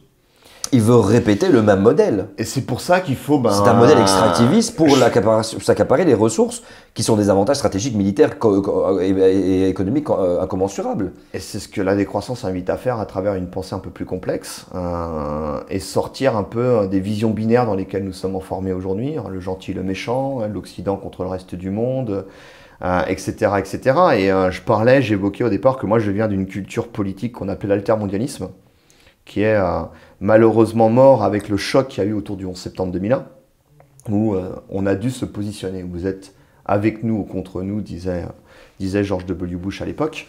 Et l'altermondialisme était justement un mouvement qui était émergent à la fin des années 90, qui essayait de contrecarrer cette narration qu'on nous a imposée dès les années 80 avec le retour du libéralisme, la victoire politique culturelle du néolibéralisme et puis l'effondrement du bloc de l'Est, où la mantra c'était Margaret Thatcher, there is no alternative, il n'y a pas d'alternative. C'était la fin de l'histoire. Rentrez chez vous, parlez plus d'idéologie, parlez plus de débat. On a trouvé la recette magique, c'est inhérent à la nature humaine, etc. C'est une imposture humaine d'un point de vue anthropologique et une impasse d'un point de vue physique, comme tu peux le démontrer régulièrement à travers toutes les interviews sur cette chaîne YouTube ou comme on le démontre dans la décroissance. Mais l'altermondialisme essayait de créer des solidarités, des convergences autour de ce qu'on pourrait appeler aujourd'hui le pluriversalisme, qui est un peu une contraction de comment on défend la diversité des cultures, tout en ne jetant pas par la fenêtre ce qu'il y a de beau dans l'universalisme. qui sont des valeurs communes de solidarité. Je suis pour l'universalisme, mais quand l'universalisme est à l'échelle planétaire. Voilà, exactement. Et d'où cette notion de pluriversalisme. C'est-à-dire qu'il ne faut pas que ce soit l'universalisme des Occidentaux. C'est ça. Faites ce que je dis, mais pas ce que je fais. Et c'est justement pas là où il y a un bug. C'est pas là où il y a un bug. Et c'est là qu'il faut trouver une logique qu'on pouvait retrouver, par exemple, dans les pays non alignés, une notion aussi qu'on a perdue. C'est-à-dire que dans une logique fondamentalement anti-impérialiste, dans une logique de défense de l'autodétermination des peuples, et de solidarité dans cette défense, mais de défense aussi d'une forme de biodiversité culturelle.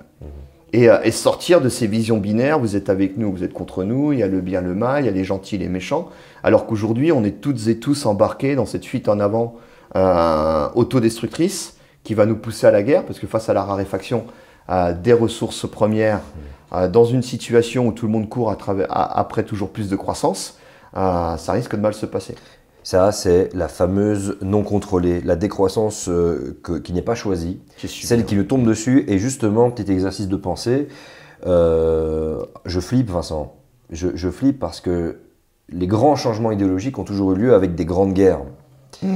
Et je me dis, waouh, la Deuxième Guerre mondiale a permis de faire émerger deux grands courants qui se sont regardés en chaîne faïence. Et puis finalement, à travers pression économique, je vulgarise, il y en a un qui a gagné et puis on parlait des 30 glorieuses, ça a permis une utopie qui a bien fonctionné pour une minorité dans nos sociétés. Enfin, moi j'ai grandi en France dans les années 80, c'était un très bel état socialiste avec un super système de santé, de transport en commun, une école publique laïque avec un vivre ensemble. C'est une société où il y avait quand même encore beaucoup de racisme, etc.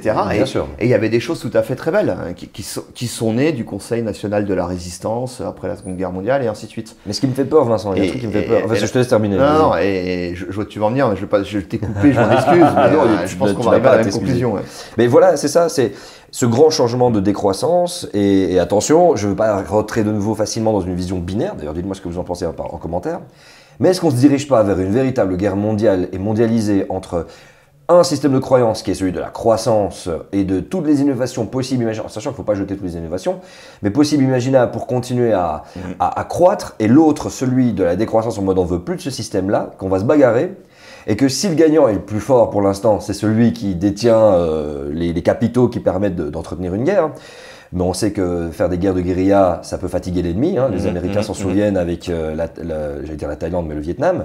Mais du coup, ou l'Irak ou l'Afghanistan récemment. Exactement. Oui. Mais alors du coup, c'est là que j'arrive. Si demain, désolé pour ces pensées binaires, si demain c'est une grande guerre qui va dans tous les sens, comme on a peut-être le début, et je n'espère pas, entre la Russie et l'Ukraine, et qu'à la fin de cette guerre, le gagnant, c'est ceux qui avaient les capitaux, les possibilités, et qui se disent « allez, on refait tout », mais il y a une réalité, c'est qu'on a moins et on a pété la biodiversité.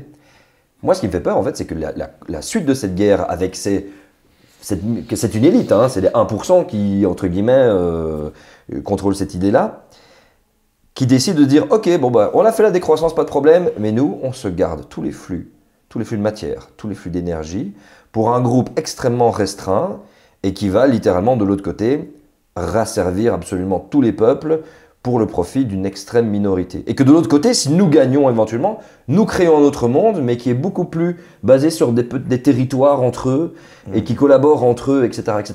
Exercice de pensée, mais... Alors, je vais pas faire de... Et ça me fait flipper. Je vais pas faire de prédictions, parce que souvent faire des prédictions, c'est expliquer le jour d'après pourquoi on avait tort le jour d'avant. Donc je vais être très prudent par rapport à ça. Juste rappeler quelques éléments factuels, c'est qu'aujourd'hui les puissances militaires dominantes, c'est les Occidentaux, ce qu'on appelle les Occidentaux, qui est là aussi un groupe très bancal, parce que dans nos sociétés, comme dans toute société, c'est qu'il y a toujours de l'hétérogénéité. Mais 50%, presque un peu moins, ça a un peu baissé, du budget militaire mondial, c'est les États-Unis d'Amérique.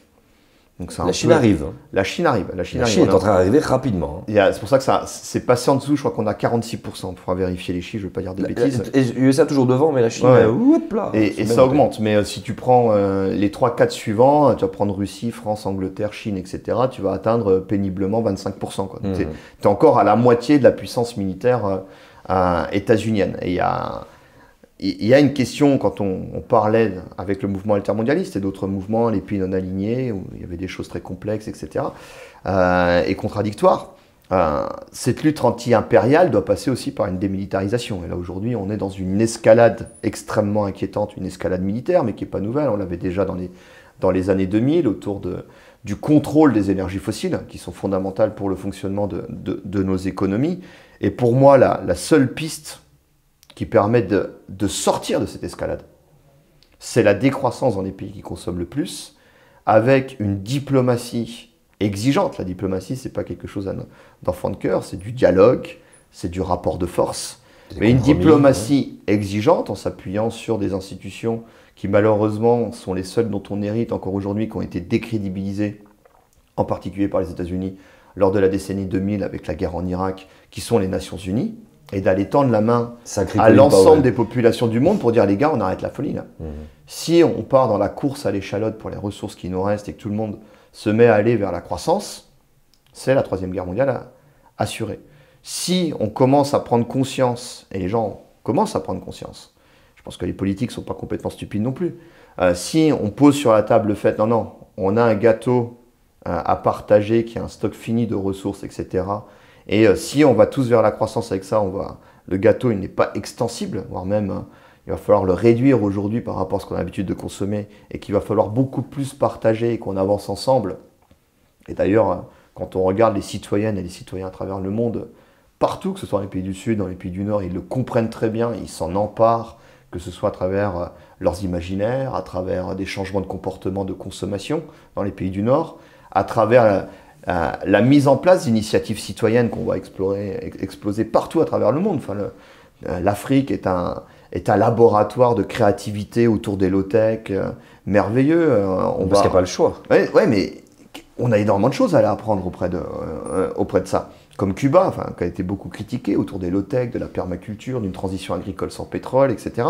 Donc soit on dit, mais c'est ce vers quoi on doit aller, et si on le met en place en partageant, avec en plus une sécurité énergétique pour sortir de nos dépendances à l'énergie, ça se passera de manière beaucoup moins violente en termes de transition, et on évitera les guerres pour aller vers une autre chose qui sera beaucoup plus partagée. J'ai peut-être une vision extrêmement utopique et naïve, mais pour moi... J'adore, je l'embrasse, je la prends dans mes bras. Mais pour moi, c'est la seule solution. C'est la seule solution pour éviter le pire.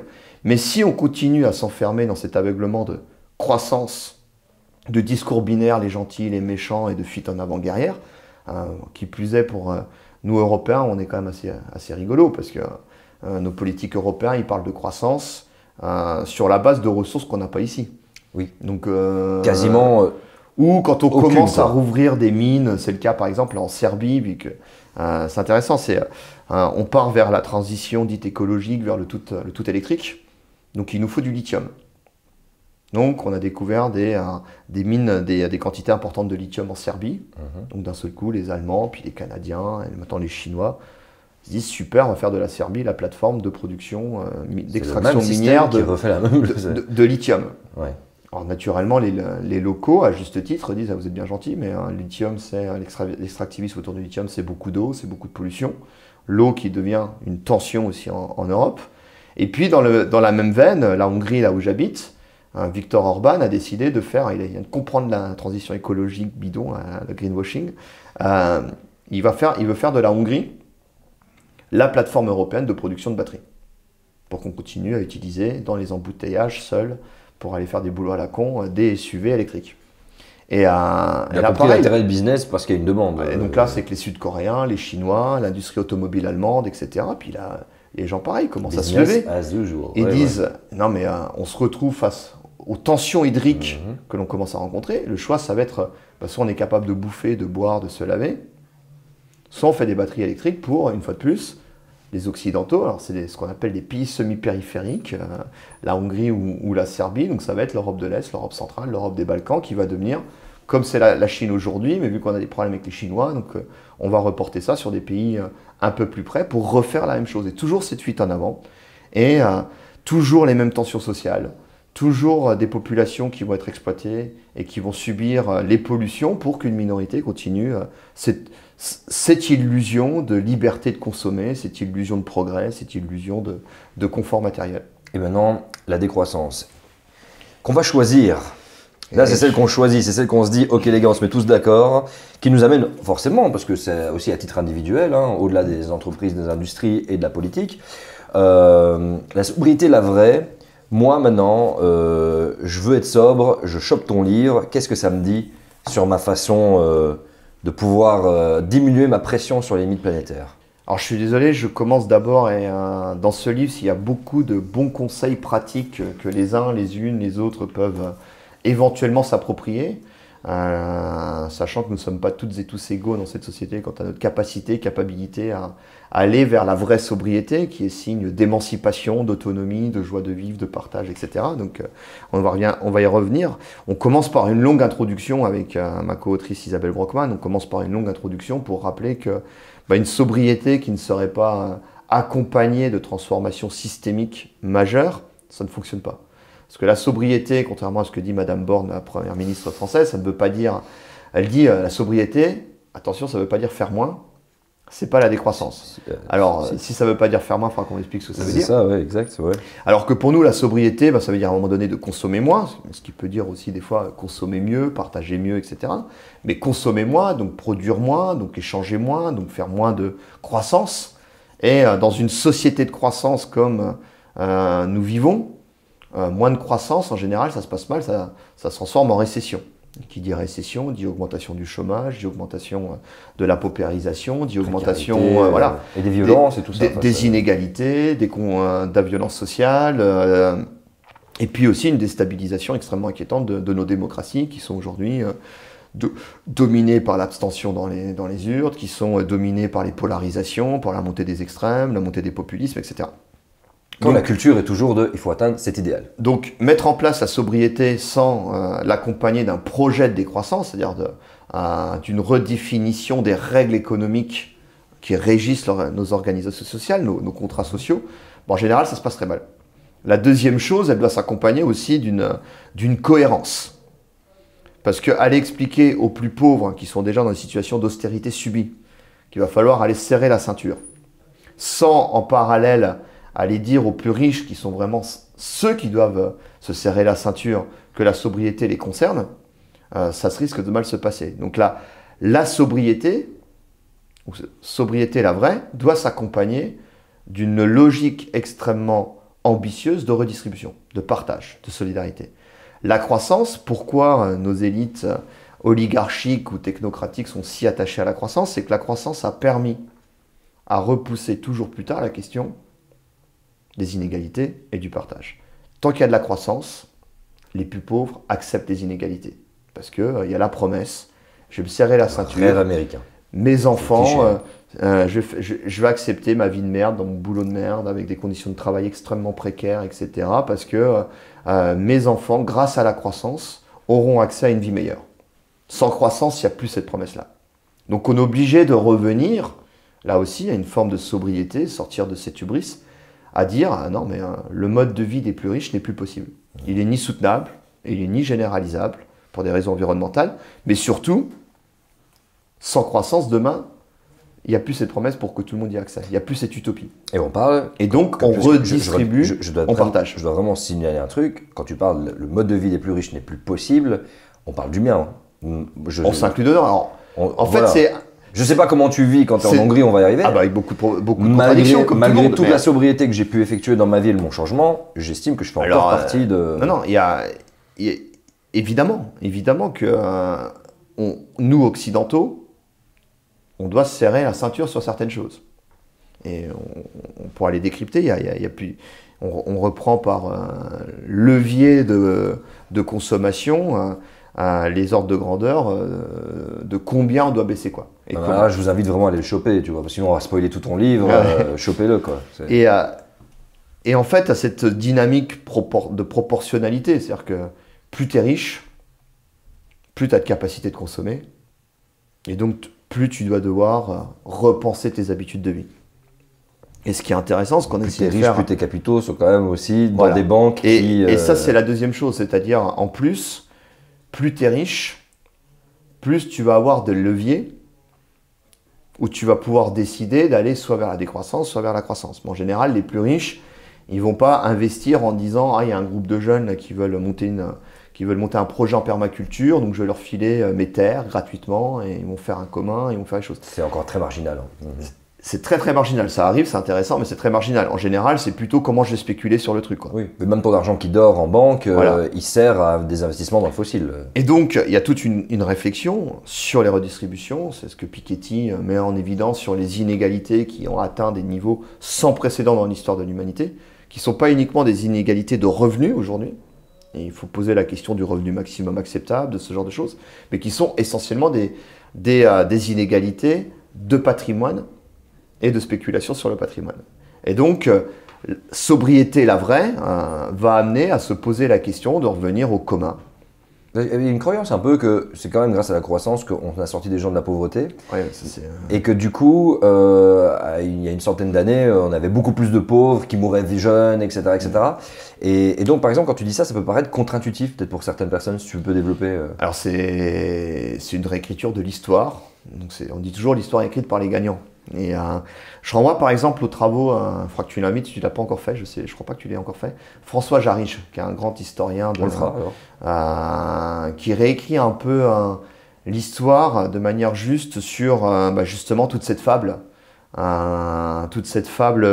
merveilleuse de la révolution industrielle, où d'un seul coup il y a eu les capitaines d'industrie qui avaient des idées géniales, qui avaient l'innovation, et puis qui allaient sortir de leur misère les pauvres gens. Qui crevaient de faim. En fait, ils sont passés d'une forme de misère à une autre forme de misère. Ouais, ils sont passés en fait de la pauvreté à la misère. C'est une subtilité. Ou de la misère à la pauvreté. Non, de la pauvreté à la misère. Pauvreté et misère, d'accord. Et en fait, ça rejoint aussi par exemple les travaux de l'historien de l'économie, du capitalisme, qui s'appelle Karl Polanyi, d'origine hongroise. J'invite tout le monde à lire son livre La Grande Transformation, où la naissance du capitalisme, qui s'accompagne par la suite à la naissance de la révolution industrielle. Ça commence par ce que Proudhon appelait la propriété, c'est le vol. Donc c'est des minorités qui vont s'approprier des espaces, qui vont dire que l'enclosure en Angleterre, ça commence comme ça, qui vont dire ça m'appartient. Le Congo belge. Exactement.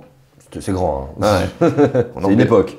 Et qui vont dire, sur ces communs, là où les gens vivaient peut-être chichement, mais vivaient en autonomie, ils avaient leur autonomie en termes de capacité de produire ce dont ils avaient besoin, de partager, etc. Alors je ne dis pas qu'il faut retourner là, je ne romantise pas trop, mais je n'exagère pas non plus le fait qu'ils vivaient dans une misère effroyable, comme on nous raconte. Donc les communs ont été substitués pour en faire de la propriété privée. Et là où les gens étaient autonomes, ils devaient croûter. Donc ils ont dû aller bosser sur les machines, dans les usines qui étaient naissantes. Et en fait, tout ça ne s'est pas fait en chantant, tout ça s'est fait de manière forcée. Et il y a eu d'énormes résistances. Et l'un des enjeux de la décroissance, c'est aujourd'hui, avec en plus toute l'intelligence collective qu'on a pu acquérir, c'est-à-dire que le développement a eu des bienfaits sur certaines choses, il y a eu de l'innovation technique, on a mieux compris un certain nombre de choses, et ainsi de suite, c'est comment on reprend une autre histoire en partant de là où on est. Donc quelque part, on va essayer de garder un peu les bienfaits du développement. On va déconstruire toute la fable sur d'autres bienfaits du développement qui sont un peu plus complexes, qui n'étaient peut-être pas nécessairement des bienfaits. Et puis on va comprendre, aller rechercher des choses aussi qu'on a pu détruire tout en se projetant dans un autre futur. Donc on ne vient jamais en arrière. Pas plus que quand on a brûlé un baril de pétrole, on est capable de revenir au baril de pétrole. La décroissance n'est pas le Moyen-Âge. Et ça n'existe pas, le retour en arrière, mais c'est plus comment on va se focaliser vers d'autres approches et réhabiliter des vieilles notions, en inventer de nouvelles, repenser de nouvelles manières de créer tout ça, etc. Et de revenir au commun. Là où la propriété privée ou publique va à l'encontre de l'intérêt général, comment on crée une autre forme de propriété, ni publique ni privée, autour de gouvernance plus autogérée, en rappelant la primauté du droit d'usage sur le droit de propriété quand celui-ci va à l'encontre de l'intérêt général. Et c'est aujourd'hui une véritable urgence parce qu'un des blocages que l'on a pour se projeter dans d'autres modes de vie, il y a des gens qui le font à la marge, en général c'est des gens qui, comme moi, sont plutôt privilégiés, ont eu la chance de rencontrer les bonnes personnes au bon endroit et ont pu, parce qu'ils avaient un cocon de solidarité ou de sécurité, ont pu, de manière privilégiée, aller expérimenter plus ou moins à la marge avec plein ou peu de contradictions, on y reviendra, d'autres choses. Mais on voit un décalage énorme entre des quantités énormes, d'après beaucoup d'études, de personnes qui aspirent à aller vers autre chose, et le fait d'être bloqué pour des raisons économiques, pour des raisons d'accès à des espaces, pour des raisons d'accès à des outils, pour des raisons d'accès à des ressources, pour expérimenter d'autres choses. Et c'est un des véritables enjeux de la décroissance aujourd'hui, autour, ou de la sobriété, autour des redistributions, autour des inégalités. Et c'est là que ça frotte, c'est là que ça pique. Et en fait, une minorité oligarchique aujourd'hui n'a aucun intérêt à aller vers la décroissance, que la croissance, c'est ce qui les nourrit. Et la décroissance va les obliger à remettre en question leur statut de privilégié, d'hyper-privilégié sur cette planète. Ce qui est aussi le cas pour nous, il va falloir qu'on apprenne à vivre sans le cobalt, tu parlais du Congo, extrait par les enfants dans les mines de cobalt au Congo. Il va falloir qu'on apprenne à vivre sans le lithium de nos amis du désert de l'Atacama au Chili ou en Bolivie, ou de nos amis serbes, puisque c'est ce vers quoi on se tourne, en Serbie, et ainsi de suite. C'est-à-dire qu'il va falloir qu'on apprenne à devenir adulte, qu'on sorte toutes et tous de cette banalité du mal, pour reprendre une vieille expression de Hannah Arendt quand elle parlait du système nazi, c'est-à-dire qu'on prenne conscience que on est pris dans une banalité du mal autour d'une illusion de liberté de consommer, des tas de choses dont on n'aurait pas vraiment besoin, mais surtout des tas de choses que si on se posait la question, est-ce que c'est vraiment un besoin fondamental, et qu'on articulait cette question à quel est le véritable impact environnemental et humain derrière la production de ce bien dit fondamental, peut-être qu'on se rendrait compte que de tous savoir un téléphone portable, et j'en ai un, je ne suis pas dans une posture moraliste ou moralisatrice, mais dans une posture émancipatrice sociétale autour de ça. Utiliser le système pour le transformer. Exactement. Et donc, sobriété doit s'accompagner d'une transformation radicale de nos habitudes de vie, et donc de redistribution extrêmement forte. Plongeons dans ce laboratoire que tu as en Hongrie, près de Budapest. À Budapest, à Budapest même. Et à côté de Budapest. On est décentré sur différents lieux, différents espaces. On vit comment là-bas? Tu vis comment, toi, là-bas? C'est un laboratoire de système en décroissance, en fait, qui emploie la décroissance. Alors, on expérimente sur des temps donnés de notre vie, sur certains pans de nos consommations, la décroissance. Pourquoi? Parce qu'on vit encore dans cette société. Bien sûr. Et dès le départ, quand on le crée... S'abstraire, c'est vivre comme Koh-Lanta, sans les caméras et tout. Voilà. C'est du Robinson et c'est chaud. Hein. Même si les caméras sont les bienvenues, on accueille beaucoup de journalistes, on viendra, de chercheurs, je te promets, dès qu'on a des financements Tipeee qui tombent bien là, venez. On viendra. Vraiment. Il y a par exemple le Lotte Lab, et on pourra le mettre en bas de la vidéo, qui a fait une super enquête sur nous. Ils ont passé 2 semaines avec nous. Et souvent, les gens, quand ils viennent une semaine en reportage chez nous, ils rentrent à Bruxelles ou à Paris après. C'est un mois de dépression. Voilà. Je peux comprendre. Alors après, je l'exagère. Donc, et typiquement, dès le départ, on s'est dit, donc on est 5 cofondateurs, cofondatrices. Alors comme je le disais, pour ça que la sobriété ou décroissance ne sont pas des discours moralisateurs ou moralistes, plutôt privilégiés. C'est-à-dire qu'on a eu économiquement, que ce soit par nos familles, moi j'ai eu la chance d'avoir des jobs avant, j'ai pu mettre du fric de côté, etc. Expérimenter, prendre le risque d'expérimenter d'autres modes de vie sans prendre trop de risques. C'est-à-dire qu'on ne s'est pas mis non plus dans le risque de se retrouver à la rue, quoi. Et puis un réseau, 5 personnes qui se rencontrent, qui ne sont pas spécialement d'accord sur grand-chose, sauf une seule, l'envie de coopérer, puis de s'engueuler beaucoup. Ça, c'est extrêmement important, parce que de la conflictualité crée beaucoup de créativité. Oui, de stratégie pour que le groupe puisse... Et puis on s'est dit, on va expérimenter d'autres manières de produire sa nourriture, de l'échanger, de se réapproprier les savoir-faire autour de ça, aussi de développer des projets de recherche autour de ça, donc à la fois autour d'une ferme bio qu'on n'a pas créée, mais qui est une ferme partenaire où on y va, et puis qu'on a étendu puisqu'on a acheté une nouvelle maison. Ça nous a permis aussi d'étendre des projets en éco-construction, parce que la nouvelle maison à côté avec un terrain, on va en faire un centre d'auto-apprentissage en agroécologie. C'est une maison en torchis, donc on a appris les méthodes de base sur le torchis. Le torchis, c'est quoi? Alors le torchis, c'est de la terre paille. D'accord. Et tu ramènes ça loin ou c'est... Tu creuses et tu bricoles. Et il y a des petites subtilités extrêmement intéressantes quant aux compositions qui vont bien, qui vont pas bien. Oui, on dirait un peu de l'argile comme ça. Oui, mais attends, j'étais dans un chalet comme ça en Suisse, j'étais halluciné. Et il faisait froid dehors, il faisait caillant, le mec chauffait pas l'endroit, et à l'intérieur, la température... C'est ce qui a permis, on va dans les pays du Sud, c'est ce qu'ils font depuis très longtemps. Ils savent vivre avec des canicules comme on a connu l'été dernier sans être obligé d'utiliser des... C'est ce que me disait le propriétaire, il me disait il peut même faire super chaud de l'autre côté, à l'intérieur, température qui reste pareille. Et donc voilà, on s'intéresse à des techniques anciennes, mais qu'on peut aussi apporter notre pierre. Enfin, c'est la notion de low-tech, il y a beaucoup d'innovation et de créativité aussi autour des low-tech. Donc là, on a un pan éco-construction en partant de l'agroécologie. On a 2 jardins urbains, un en agroforesterie urbaine. Moi, je rêve que la ville redevienne des grandes forêts. avec le retour d'écosystèmes d'animaux, etc. Ce serait bien pour la température pendant qu'il y a des canicules. Je te le fais pas dire. Alors ça pose beaucoup d'emmerdements aussi parce que en général les arbres ont des racines et on a fait de nos villes des gruyères avec ça lève des canalisations de gaz. Donc Ouais. tu vois, donc tu vas péter des canalisations de gaz, etc. Mais c'est intéressant. Donc on expérimente tout ça. De la permaculture sur une colline de Bouddha, on a un petit jardin en permaculture autour d'un réseau d'une vingtaine de jardins en permaculture. On rigole bien. Et puis, l'autre levier sur lequel on s'appuie au départ, moi c'était ma grande passion, c'était le vélo. On a créé un atelier vélo dans lequel on a commencé à faire des vélos cargo, des charrettes, ainsi de suite. Et donc, on s'amuse beaucoup avec nos vélos cargo, notamment avec nos gamins. C'est génial, les vélos cargo avec les gamins.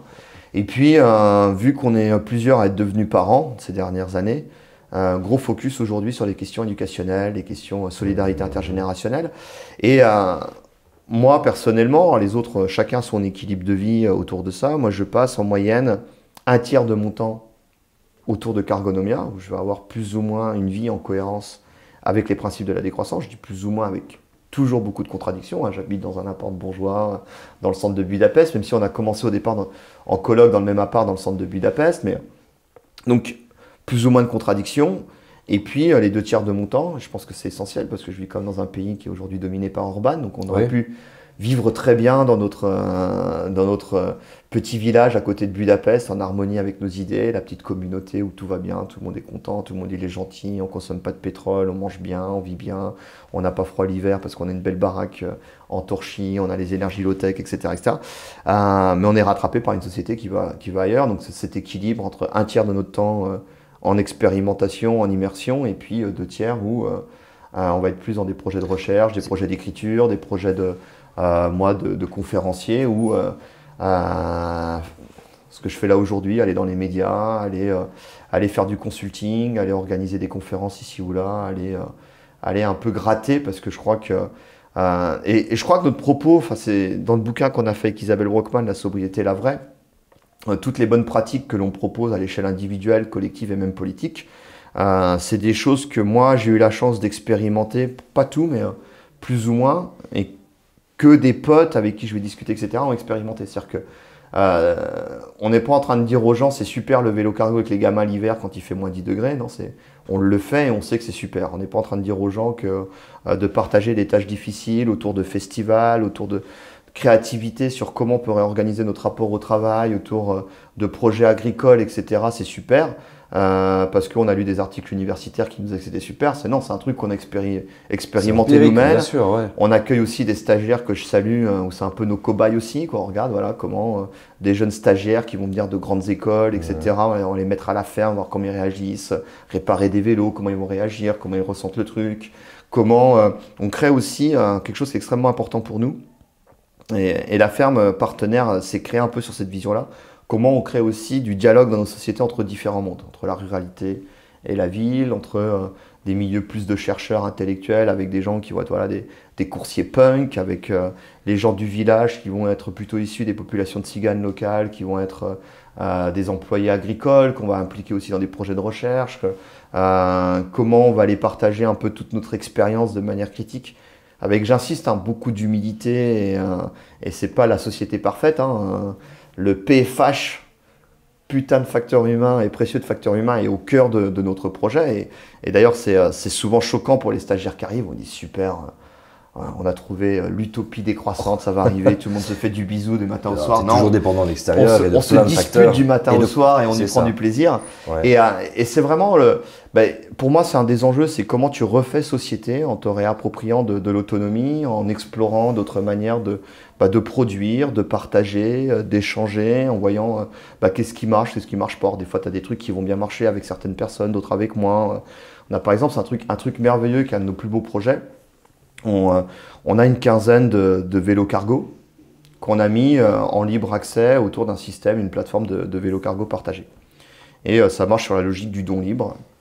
Et j'aime bien ça. Donc ce truc, tu vois, il a attiré pas mal d'intérêt. Donc on avait par exemple des maires de villes qui venaient nous voir, qui disaient c'est super votre truc, j'aimerais le mettre en place, mais ils veulent le mettre en place dans une logique commerciale à plus grande échelle.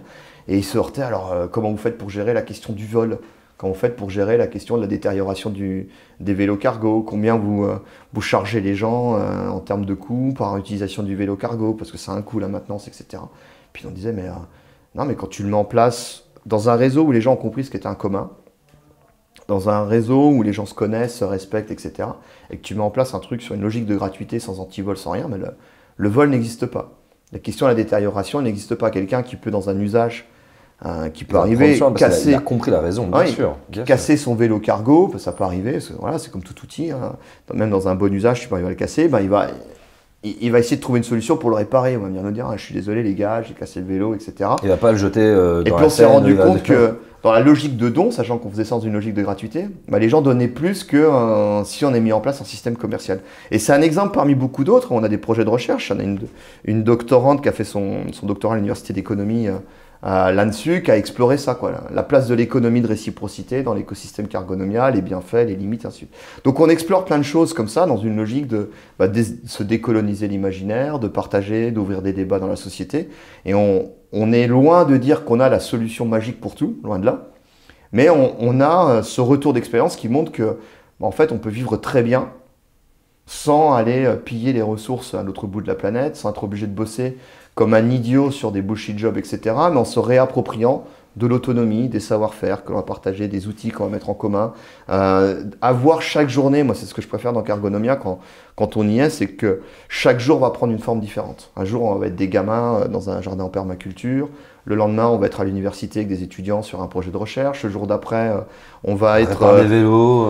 On va être, voilà, c'est le début de la saison agricole dans nos jardins urbains, donc ça va être une grosse journée, on enlève tout le mouche qu'on a mis l'hiver et on commence à travailler la terre. Le métro boulot dodo qui se détruit et qui se désagrège, qui n'existe pas. Et tu vois, là aujourd'hui, j'ai la chance d'être aujourd'hui à Bruxelles avec toi là, pour parler de tout ça. Et puis, avant de partir, il y a 10 jours, c'était une grande fête de carnaval avec un de nos partenaires qui est une école bilingue, biculturelle, franco-hongroise, qui s'appelle les Petits Mousquetaires. On a fait un grand carnaval avec eux, tu avais 70 gamins autour d'ateliers de recyclage. Et tous les jours, tu vas changer de truc, quoi. Et tous les jours, tu repenses ton rapport au travail, tu repenses ton rapport au temps, tu repenses ton rapport aux outils, où c'est la tête et les mains, et on m'a dit de rajouter aussi le cœur qui est en permanence connecté. Tu repenses ton rapport aux solidarités informelles, etc. Donc ce que je te parle, c'est une utopie, mais c'est aussi beaucoup d'efforts, c'est beaucoup de questionnements, c'est aussi des périodes de doute, c'est aussi quand on commence, on a une chance énorme, on est à Budapest où on n'invente pas grand-chose, mais il y a tout un réseau de personnes qui font déjà ça. Sans vraiment s'en rendre compte, ils le font par bien-être autour d'un nombre de lieux considérables dans l'hypercentre de Budapest, de bars alternatifs avec une vie artistique, culturelle, créative, merveilleuse. Ils n'ont pas de fric. Le fric en général est plutôt un frein. Le fric va te contraindre plus qu'il va te pousser à être créatif. Et la créativité, ça aussi la sobriété, les limites t'offrent de la liberté, c'est assez contre-intuitif dans une société de croissance. Et des gens qui font déjà des choses merveilleuses et on va faire naître notre projet sur ce terreau fertile, quoi, qui aujourd'hui est rattrapé par, on en parlait tout à l'heure, l'économie du partage, le Airbnb, le tourisme de masse, où ce qui étaient nos bars alternatifs hier sont devenus du tourisme des alternatives. Mais on est de moins en moins dupes, comme quand Jeter peut changer, TUI peut changer son logo en vert avec une petite feuille, on est de moins en moins dupes grâce à ça, grâce à cette discussion qui, je vais te dire honnêtement, sur la partie de ce laboratoire, de cette expérimentation. Venez voir, pas tout le monde parce que on ne peut pas accueillir tout le monde tout le temps. Bien sûr. J'annonce. Bien sûr, on mettra les liens de toute façon dans la description de la vidéo, mais c'est génial parce que tu me redonnes de l'espoir avec ça. Même si ce n'est pas toujours facile, que parfois certainement il doit y avoir des disputes, des prises de tête, et il y a des villages en France aussi qui essayent de s'organiser, de travailler, et que parfois c'est pas évident. J'imagine dans ce genre de contexte, si ta meuf a été piquée par ton gars ou que il y a ton pote exédé. C'est la vie, mais ça arrive partout, ça arrive dans le monde du travail tel qu'il est organisé aujourd'hui. Exactement. On reste des êtres humains. Mais le truc, c'est que tu peux quitter le boulot et tu peux partir un peu plus loin et tu tombes plus sur ces personnes. Quand tu vis dans une forme de communauté, rien ne t'empêche de partir dans une autre. Alors c'est pas vraiment une communauté parce que et c'est extrêmement important de le dire, c'est pas une espèce de retour sur la communauté parfaite ou un repli sur soi. On véhicule énormément on parle plutôt de collectif ouvert, mais ouvert dans les deux sens, c'est-à-dire qu'il y a tout le temps des gens qui rentrent.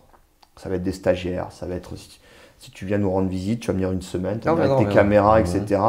Et en fait, à chaque fois, ramener une ouverture. Tu as des gens qui vont venir d'autres continents, d'autres pays, vont amener aussi leur regard, leur critique. C'est extrêmement important, de toujours être remis en question aussi, en disant, il Il y a des gens qui nous ont... On a eu des stagiaires ou des gens qui sont arrivés qui nous ont fait bouger sur des choses s'était pas encore, sur lesquelles on s'était pas encore questionné au début, quoi. Sur des questions, voilà, l'écoféminisme au départ n'était pas au cœur de notre projet.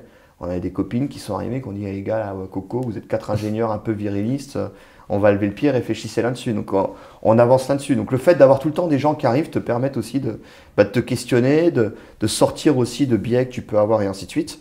Et puis ce qui est extrêmement important, c'est la liberté, l'ouverture, c'est aussi dans l'autre sens. C'est qu'à un moment donné, on a des copains, des copines qui étaient là au cœur du projet au départ et puis qui sont allés vivre d'autres aventures ailleurs. On a par exemple Adrien avec qui on avait cofondé Cargonomia et puis l'atelier vélo de Cyclonomia au départ. Au bout d'un moment, la Hongrie était pesante pour lui, il était émotionnellement plus touché que nous par ce qui se passait autour d'Orban, un discours de haine et ainsi de suite. Et il a eu besoin de se barrer, il est allé en Afrique. Il est allé en Afrique faire des vélos en bambou, etc. Et puis là, il s'est réinstallé en France, où il a créé Véloma, où aujourd'hui, il bosse avec les copains du Lotte Club, avec un financement de l'ADEME, où il fait des charrettes. Et on a encore le lien, on va avoir un stagiaire en commun, Véloma, avec Cargonomia Budapest. Donc tu as vraiment cette logique mouvante et qui rejoint aussi, là aussi on est dans des imaginaires extrêmement fermés. On a mis en place un nombre de carcans totalement délirants. Tu as le temps où tu travailles, tu as le temps où tu travailles pas. Tu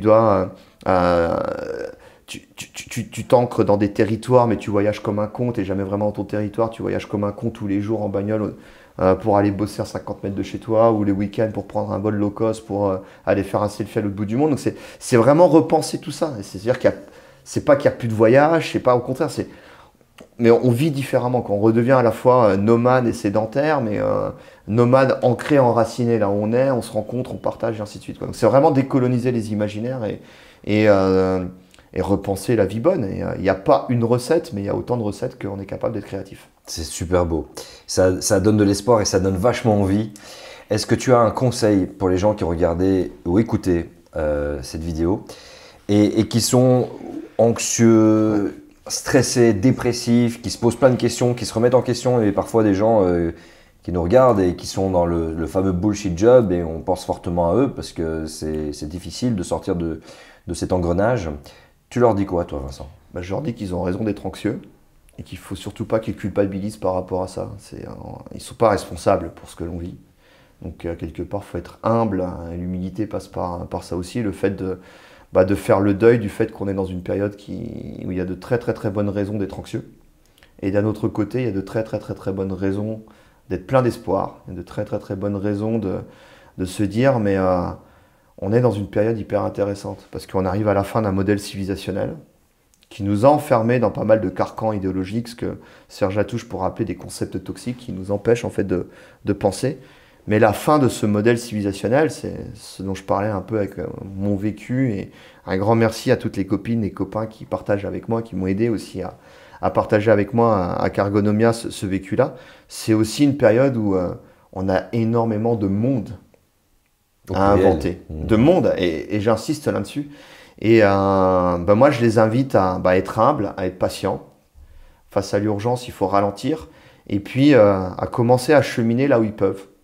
Ça peut être des choses très simples, mais d'aller chercher dans leur entourage, en eux-mêmes, ce qu'ils savent déjà faire. Et puis de commencer à tricoter, à avancer sur ce qu'on sait déjà faire. L'histoire de Cargonomia, elle commence par... on veut créer d'abord un centre de recherche et d'expérimentation sur la décroissance. Et on part sur un gros projet, une usine à gaz, on va acheter un bâtiment, on a plein de collectifs avec nous. Et ça explose en plein vol. Crise de croissance, on va trop vite, trop loin, trop fort, etc. Et on est hyper déçus, quoi. Donc c'est un choc, on a bossé dessus pendant plus d'1 an, et le truc explose en plein vol, c'était il y a plus de 10 ans. Puis on s'est dit, on va retourner à faire ce qu'on sait faire, on savait faire des ateliers vélo, donc on a fait un atelier vélo. Puis de l'atelier vélo est venu un type qui est arrivé, qui a dit, moi j'ai des paniers de légumes, une ferme bio. Un autre qui a dit, moi j'ai une coopérative de coursiers à vélo cargo, je cherche des vélos cargo. Puis petit à petit, on a tricoté, on a construit. Puis aujourd'hui, le centre, on l'a, sans même s'en être rendu compte. Et j'invite les gens à aller vers ce qu'ils savent faire dans leur entourage, sur des choses très simples. Ça peut être juste aller boire des bières. C'est ce que tu sais faire et ça te fait du bien pour toi. Va boire des bières avec tes copains, puis parle des choses. Ça peut être faire un atelier couture, ça peut être simplement faire du vélo, etc., quoi. Juste un chiffre qui montre que nos sociétés bougent très vite et sont prêtes à aller vers autre chose.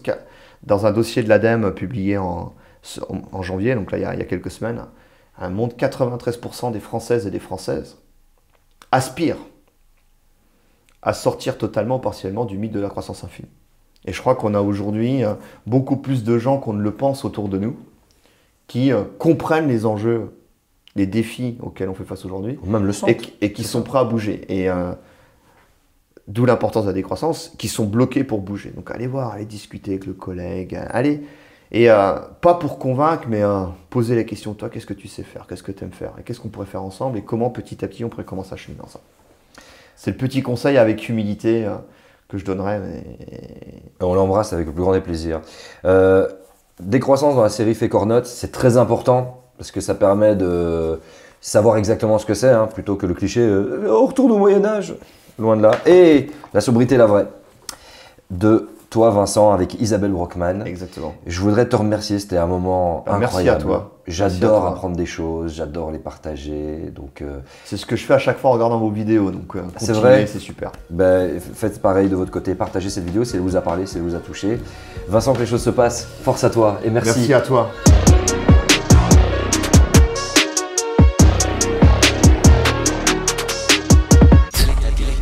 Quelle est ta définition du réel ?